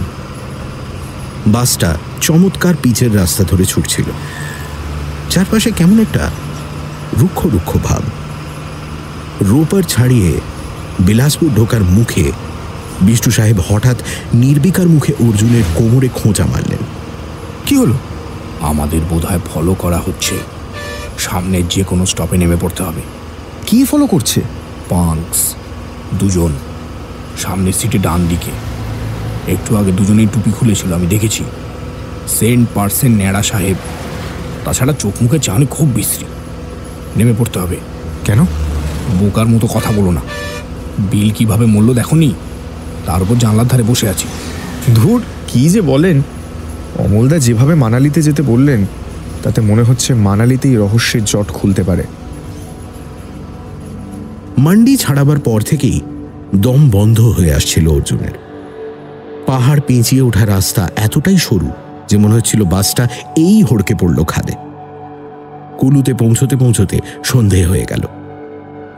বাস স্ট্যান্ডের উল্টো দিকের একটা দোকান থেকে এক গ্লাস গরম চা নিয়ে অর্জুন দেখল একজন বয়স্ক মহিলা এবং তার পিছনে দুটো হুইল চেয়ার নিয়ে দুজন মানুষ বাসের দিকে যাচ্ছেন। দুজন মানুষ প্রথমে যাকে বয়ে নিয়ে সাবধানে বাস থেকে নামালো তার দুটো পা নেই। নামবার সময় টুপিটা পড়ে যেতে অর্জুন দেখল লোকটা ন্যাড়া মাথা। ওকে হুইল চেয়ারে বসিয়ে দ্বিতীয় জনকে নিয়ে এলো লোক দুটো। এরও হাঁটার ক্ষমতা নেই। এদেরই পাঙ্ক বলছিলেন বিষ্টু সাহেব। অর্জুন দুজনের কাছেই মনে মনে ক্ষমা চাইল। বিষ্টু সাহেবকে বলাতে তিনি বললেন, না না, পঙ্গু নয়, হয়তো ভান করছে। মানালিতে যখন বাসটা পৌঁছল তখন ঘড়িতে রাত 8টা। বাসের দরজা খুলতেই দস্যুর মতো ঠান্ডা এসে ঝাঁপিয়ে পড়ল। বিষ্টু সাহেব একটা বাঁদুরে টুপি গলিয়ে কাঁপতে কাঁপতে বললেন, বাপরে, এই যে উত্তর মেরু, বরফ পড়েছে। পায়ের তলায় বরফের আস্তরণ টের পাচ্ছেন? কি সুন্দর না? ঠিক আছে ভাই, ঠিক আছে, খুব খুব বুঝতে পারছি। পালবাবুর হোটেল খুঁজে পেতে খুব অসুবিধে হলো না। কোনো রকমে খাওয়া দাওয়া সেরে লেপের তলায় ঢুকে অর্জুনের মনে হলো পৃথিবীতে এর চেয়ে আরামদায়ক আর কিচ্ছু নেই। ঠিক সেই সময় জানলায় শব্দ হলো। খুব সন্তর্পণে কেউ আঙুলের টোকায় সংকেত করছে। বিশু সাহেব আর্তনাদ করে লেপের তলায় ঢুকে গেলেন। ও বাবা, ওই যে ওরাই এসছে অর্জুন, ওরাই। জানলায় আবার শব্দ হলো। এবার একটু ব্যস্ততা ফুটে উঠল আওয়াজে। অর্জুন এক লাফে জানলার কাছে এসে পর্দা সরিয়ে দেখার চেষ্টা করল, কিন্তু কাচের গায়ে জল জমে থাকায় কিছুই দেখা যাচ্ছে না। এবার টোকার আওয়াজটা আরেকটু ব্যস্ত হলো। এই ডাকটা অর্জুন শুনেছে। কি মনে হওয়ায় এক টানে ছিটকিনি খুলে জানলাটা হাট করে খুলে দিল, আর ঘরে ঢুকে এলেন অমলদা। সোমবাবু, আপনি কোথা থেকে? দেখতেই তো পেলেন জানলা থেকে। হোটেলের সামনে এখনো একজন ঘোরাফেরা করছে, তাই আপেল বাগান ডিঙিয়ে আসতে হলো। অর্জুন, তোমাদের খাওয়া দাওয়া হয়ে গিয়েছে? হ্যাঁ। আপনার জিনিসপত্র? শান্তিনিকেতন হোটেলে। তৈরি হয়ে না অর্জুন, বাইরে খুব ঠান্ডা, অনেকটা পথ হাঁটাহাঁটি করতে হবে। আর আমি? বিষ্টু সাহেব, ভোরের মধ্যে যদি আমরা না ফিরি তাহলে সোজা বিয়াস ব্রিজের দিকে যাবেন। সেখানে কেউ না কেউ আমাদের খবর দিয়ে দেবেন আপনাকে। কিন্তু আমি কি এখানে আরাম করতে এসেছি বলুন তো? একজনকে তো ঘাঁটি আগলে বসে থাকতে হবে বিষ্টু সাহেব, সেই কাজটা আপনি না হয় করুন। অর্জুন চটপট তৈরি হয়ে নিল। আপেল বাগান দিয়ে পেছনের রাস্তায় নামতে নামতে মনে হলো শরীরের সমস্ত রক্ত যে কোনো মুহূর্তে বরফ হয়ে যাবে। পৃথিবীতে এত ঠান্ডা পড়তে পারে ভাবা যায় না। দাঁতে দাঁত চেপে অর্জুন জিজ্ঞেস করল, আমরা আমরা কোথায় যাচ্ছি? বিয়াস নদীর কাছে। তুমি কি সিগারেট খাবে? না, আমার সেরকম দরকার নেই। ওরা ঢালু জমি দিয়ে নামছিল। এখানে পায়ের তলায় চকচকে বরফ।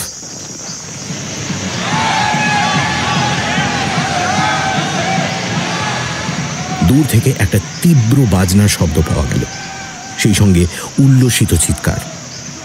আগুনের লাল আভায় কয়েকজন উদ্দাম নাচানাচি করছে। তাদের মধ্যে 3টি মেয়েও রয়েছে। অমলদা নিচু গলায় বললেন, বাজনাটা চিনতে পারছো? না। এটাকে পাঙ্ক মিউজিক বলে। কিন্তু কিন্তু ওদের তো পাঙ্কদের মতো দেখতে নয়। এখানে এরা পুলিশের চোখে ধুলো দিয়ে হিপিদের মতন থাকতে চাইছে। আজ অনেক খোঁজ করেও আমি ওই যমজ ভাই বোনের হদিশ করতে পারিনি। বিল তাহলে চণ্ডীগড়ে কেন আসছিল? হঠাৎ অর্জুনের মনে বাসের সেই 2 যাত্রীর কথা ভেসে উঠল। তারাই যমজ ভাই বোন নয় তো? কিন্তু জিনা আর জন তো পঙ্গু ছিল না। কথাটা অমলদাকে বলতেই তিনি বললেন, ওরা কুলুতে সন্ধেবেলা নেমেছে, মুখ দেখেছো? ভালো করে দেখিনি, আসলে পঙ্গু বলে আমি ঠিক। ইনভ্যালিড জোড়া সাহেব কখনো ন্যাড়া হয়? কথাটা সত্যি হলে জিনা আর জন এখানে এসে পৌঁছবে আজ রাত্রেই, আর তাদের ভেগ ধরতে হবে না। সীতার কোনো খবর পেয়েছেন? ও কি এখানে আছে? সেটা জানার জন্যই তো আজ রাতে বেরিয়েছি। সেই মুহূর্তে একটা মেয়ে চুপচাপ সরে এলো দলটা থেকে। ও যে বেরিয়ে এলো সেটা কাউকে লক্ষ্য করতে দিল না। অমলদা চাপা গলায় বললেন, ওকে ফলো করো। যদি কোনো বাড়িতে ঢুকে যায় তাহলে সেখানে আধ ঘন্টা অপেক্ষা করে হোটেলে ফিরে আসবে। অর্জুন আর দাঁড়ালো না। এই প্রথম একটা কাজের মতো কাজ পেয়েছে। মেয়েটা দ্রুত হাঁটছিল, বোঝাই যাচ্ছে এখানকার পথঘাট সে ভালোই চেনে। পেঁজা তুলোর মতো বরফ পড়ছে এখন। খানিকটা যাওয়ার পর একটা গর্জন কানে এলো, চাপা কিন্তু গম্ভীর। তারপরেই সে দেখতে পেল নদীটাকে, নদীর ওপর ব্রিজ। দ্রুত পায়ে সেটা পেরিয়ে মেয়েটা ওপাশের পাহাড়ের রাস্তা ধরল। এই পথটুকুতে কোনো আড়াল নেই, ধরা পড়ে যাওয়ার সম্ভাবনা আছে, অথচ বেশি দূরে গেলে অনুসরণ করাটা বিফলে যাবে। সেতুর ওপর পা দেওয়া মাত্র অর্জুন দেখল বাঁদিকের একটা বিশাল কাঠের বাড়ির আড়ালে মেয়েটা উবে গেল। বাড়ির আশেপাশে কয়েকটা কাঠের দোকান রয়েছে, সেগুলোকে ভুতুড়ে গম্বুজের মতো লাগছে। পাহাড়ের একটা খাঁজ দেখে অর্জুন নিজেকে আড়াল করে দাঁড়ালো। অমলদার নির্দেশ মতো এখানে আধ ঘন্টা অপেক্ষা করতে হবে। পকেটে দুহাত ঢুকিয়ে কাঁপছিল অর্জুন। এমন সময় সেতুর ওপর দুজনকে দেখা গেল। তাদের পেছনে আরো দুজন, সামনে দুজন পুরুষ, পেছনে একজন মহিলা, এবং অর্জুন ঢোকিল। এরাই তাহলে জন আর জিনা। হুবহু এক মুখ, যেমন ফটোগ্রাফে দেখেছিল। তারাও কাঠের বাড়িটাতে ঢুকে গেল। অর্জুন দেখল সেটা প্যাগোডার মতো, তার গায়ে বরফের আস্তরণ। হঠাৎ রাতের নিস্তব্ধতা খান খান করে মহিলা কণ্ঠে একটা চিৎকার ভেসে এলো। সেটা এমনই যে বুকের ভেতরটা ছটফটিয়ে উঠল। চিৎকারটা চেনা চেনা লাগলো। আচমকা কাঠের বাড়ি আর দোকানের মাঝে কিছু একটা নড়ে উঠল। কেউ যেন দ্রুত ছায়ার মধ্যে মিশে গেল। তারপর ছায়া থেকে একটা দড়ি ছিটকে বেরিয়ে এসে ওপারের কাঠে লেগে গেল হুকের কল্যাণে। দড়িটা যে ছুঁড়ল তাকে দেখা যাচ্ছে না। অর্জুন বুঝল লোকটা প্রতিক্রিয়া জানার জন্য অপেক্ষা করছে। এবার আপাদমস্তক ঢাকা একটা লোককে দেখা গেল, তার পাশে আর একজন। অর্জুন মাথা নিচু করে এক দৌড়ে রাস্তাটা পেরিয়ে গেল। কয়েক সেকেন্ডের মধ্যে অমলদার সামনে দাঁড়িয়ে হাঁপাতে লাগলো সে। তার পাশে সেই হাত কাটা ছেলেটা। অমলদার হাতের রিভলভার আর ছেলেটার হাতে ছুরি অর্জুনের দিকে তাক করা। সে কোনো রকমে হাঁপাতে হাঁপাতে বলল, আমি অর্জুন। এভাবে দৌড়ে এলে কেন? কেউ নেই তো।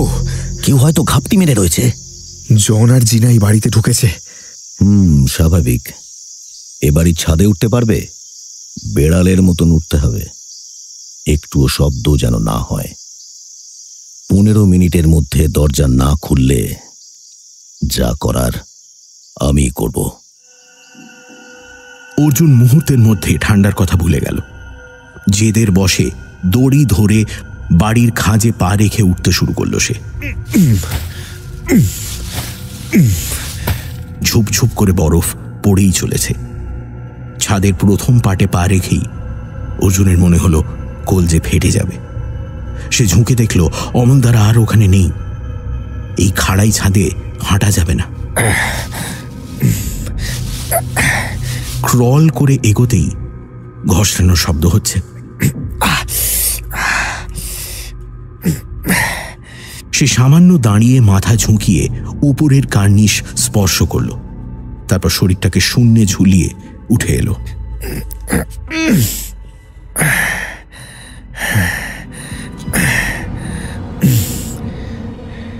এই কার্নিশের পাশেই একটা জানলা, তার নিচে ঘর। হঠাৎ নিচে শব্দ হলো দরজা খোলার। সঙ্গে সঙ্গে সে কার্নিশের ভাঁজে শুয়ে পড়ল। একটা লম্বা চেহারার লোক বেরিয়ে এসে বাড়িটার সামনে দাঁড়িয়ে এদিক ওদিক তাকাচ্ছে। বুকে দুর্মুষ পিটছিল কেউ। বাড়ির যেদিকটায় অমলদারা দাঁড়িয়েছিলেন লোকটা সেই দিকে গেল। অর্জুন জানে ওখানে কাউকে পাওয়া যাবে না। খানিক বাদে লোকটা আবার ফিরে গেল ঘরের ভেতরে। অর্জুন শরীর তুলতে গিয়েই বুঝল হাত পা জমে গেছে, সার নেই কোনো। মিনিট খানেক পর পাশের জানলাটার ঝাপসা কাঁচে একটু জোরে চাপ দিতেই সেটা খুলে চলে এলো হাতে। কার্নিশের একটা খাঁজে সন্তর্পণে কাঁচটা রাখতেই ঘরের দরজা খোলা শব্দ হলো। ঘরে কমজোর একটা হলদেটে আলো ছড়িয়ে পড়ল। একটা লম্বা মতো ন্যাড়া চেহারার মানুষ ঢুকলো। অর্জুন দেখল ঘরের বিছানায় কেউ শুয়ে আছে। হেই, হোয়াটস রং? আমি আর জন আজ এখানে পৌঁছে গেছি। তুমি কেন পাগলামি করছো বলো তো? জীবনটাকে উপভোগ করো। একটু পরেই একজন গুরু আমাদের লেকচার দেবেন, তুমি শুনবে? কি হলো, উত্তর দিচ্ছ না কেন? যা খুশি করো। উত্তর না পেয়ে মেয়েটার রাগত ভঙ্গিতে ঘর ছেড়ে বেরিয়ে গেল। পাশের কোনো একটা ঘর থেকে হাততালির শব্দ পাওয়া গেল। এই তাহলে জিনা? এরাই কি পঙ্গু সেজে এলো? দড়িটা ধরে অর্জুন ঝুলে পড়ল নিচে। তার পা ঠেকে গেল ঘরের মেঝেতে। তখনই প্রশ্নটা ভেসে এলো, কে? সীতা, আমি Arjun. Who the hell are you? তুমি তো সীতা। Yeah. আমি অর্জুন। কালিম্পংয়ে তোমাদের বাড়িতে ছিলাম কদিন। তোমার বাবা আমাকে নিয়ে গিয়েছিলেন, তোমার মনে নেই? সেই অর্জুন? পালাও, পালাও এখান থেকে, ওরা মেরে ফেলবে তোমাকে। তুমি এখানে কি করে? তোমার বাবা আমাদের দায়িত্ব দিয়েছেন তোমায় ফিরিয়ে নিয়ে যাওয়ার জন্য। ঘরের আবছা অন্ধকারে চোখ সয়ে এসেছে। তাতেই অর্জুন দেখল সীতার হাত পা বাঁধা। সে দ্রুত হাত পায়ের বাঁধন খুলতে লাগলো। আরে তোমারই অবস্থা কেন? আজই আমার শেষ দিন যে।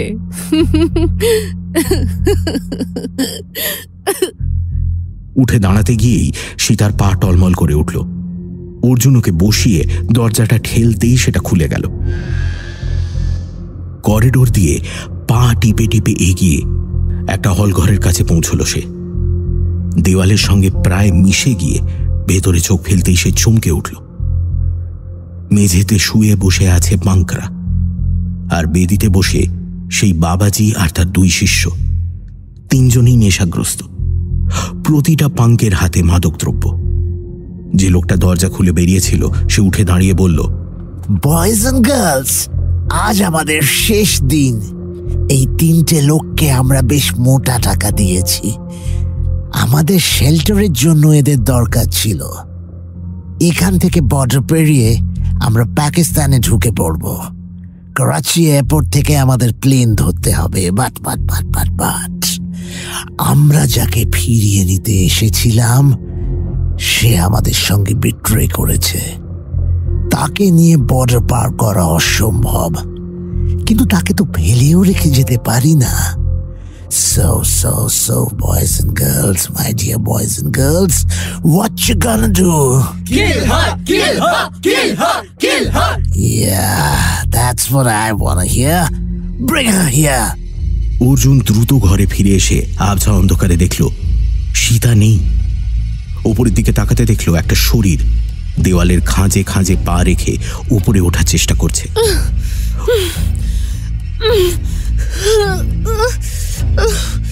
অর্জুন চাপা গলায় ডাকল, সীতা, সীতা, সীতা দাঁড়াও, করো না এরকম, দাঁড়াও সীতা। হঠাৎ দরজার বাইরে পায়ের শব্দ হলো। অর্জুন দ্রুত দরজার আড়ালে চলে এলো। ঘরে ঢুকলো একটা বেন্ডি খাটো চেহারার ছেলে। এরও মাথা কামানো। সে চিবিয়ে চিবিয়ে বলল, আমি কতদিন তোমায় প্রপোজ করেছি, তুমি শোনোনি। আজ আজ সব হিসেব বার করব, সব হিসেব চুকিয়ে দেব আমি। অর্জুন ঝাঁপিয়ে পড়ল লোকটার উপর। দু হাত মুঠো পাকিয়ে ঘাড়ের উপর আঘাত করতেই লোকটা কাটা কলা গাছের মতো লুটিয়ে পড়ল। এই কায়দা তাকে অমলদা শিখিয়েছেন। অন্তত আধ ঘন্টার আগে এর জ্ঞান ফেরার কথা নয়। অর্জুন চাপা গলাতেই বলল, সীতা প্লিজ দড়িটা ফেলে দাও, প্লিজ। নো, নেভার, আমি কাউকে বিশ্বাস করি না। হঠাৎ একটা জোরে আওয়াজ হলো। কেউ যেন দরজা ভেঙে ফেলল। আর তারপরেই গুলির আওয়াজ। পাঙ্কদের সর্দারের গলা পাওয়া গেল। পালাও পালাও, পুলিশ আমাদের ঘিরে ফেলেছে, সামনের দরজা ভেঙে ফেলেছে, পিছনের দরজা দিয়ে পালাও পালাও। অনেকগুলো আলো পড়েছে চারপাশে। সেই ভাঙা ভাঙা আলোতেই অর্জুন একটা টুল দেখতে পেল। অমলদা বলেই দিয়েছিলেন 15 মিনিটের বেশি অপেক্ষা করবেন না, সেই কথা রেখেছেন। অর্জুন ভারী টুলটার উপর দাঁড়িয়ে দড়িটা নাগাল পেল। তারপর সেটা ধরে দেওয়ালের খাঁজে পা রেখে জানলা বেয়ে ছাদে বেরিয়ে এলো।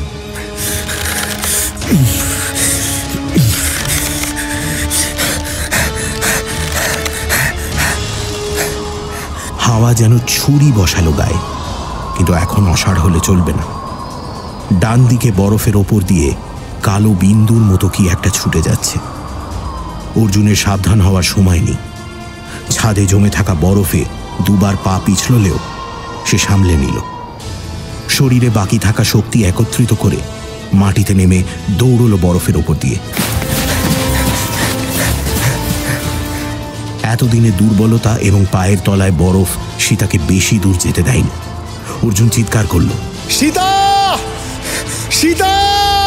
খবরদার আমার কাছে এসো না, এসো না বলছি। কেন? সীতা, আমায় বলো কেন? আমি কাউকে বিশ্বাস করি না, আমি বাঁচতে চাই না। আমাকে বিশ্বাস করলে তুমি মরবে না সীতা। সীতা দাঁড়াও। I don't trust anyone. Sita আবার দৌড়তে গিয়ে ব্যালেন্স হারালো, আর এই সুযোগে অর্জুন খপ করে ধরল ওকে। সীতা প্রবল রাগে তার হাত কামড়ে দিল। অর্জুন দাঁতের নাগাল থেকে হাত ছাড়িয়ে সীতাকে ধরে ঝাঁকুনি দিল। Sita, Sita, look at me please. Drug খেয়ে তোমার মাথা খারাপ হয়ে গেছে। আমি তোমার সঙ্গে বন্ধুত্ব করতে চাই সীতা। তুমি আমাকে বিশ্বাস করতে পারছো না? তুমি আমার মতোই ভারতীয়, বাঙালি। আমার কোনো স্বার্থ নেই সীতা, আমি তোমার বন্ধু। Sita please look at me. Sita ফ্যাল ফ্যাল করে তাকিয়ে রইল খানিকক্ষণ। তারপর হাউ হাউ করে কেঁদে উঠে হাঁটু ভেঙে তুষারের ওপর বসে পড়ল।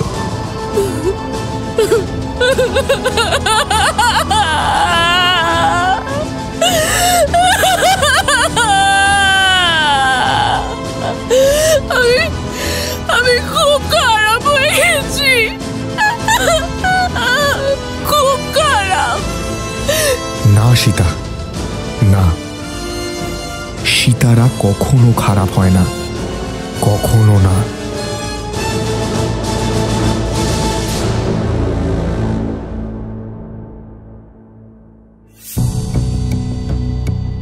সানডে সাসপেন্সে আজ শুনছিলেন কালিম্পংয়ের সীতাহরণ।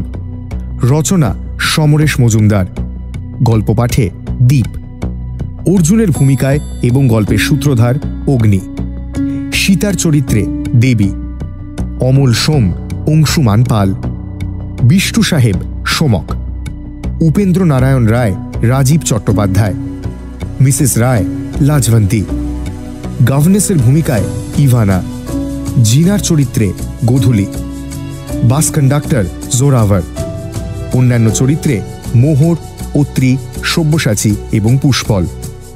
সমবেত কণ্ঠে অত্রি, সায়ক, পুষ্পল, সৌভিক, সায়নু, সুস্মিতা, রিয়া ও ইন্দ্রনীল। বিশেষ সহযোগিতায় অত্রি। ধ্বনি পরিকল্পনা, আবহ সঙ্গীত এবং পিটারের ভূমিকায় রিচার্ড। গল্পের বেতার রূপ, শব্দগ্রহণ এবং পর্ব পরিচালনায় Pushpal. Poster design join the dots. শেষ হল সমরেশ মজুমদারের লেখা অর্জুনের রহস্য অ্যাডভেঞ্চার কাহিনী কালিম্পংয়ের সীতাহরণ।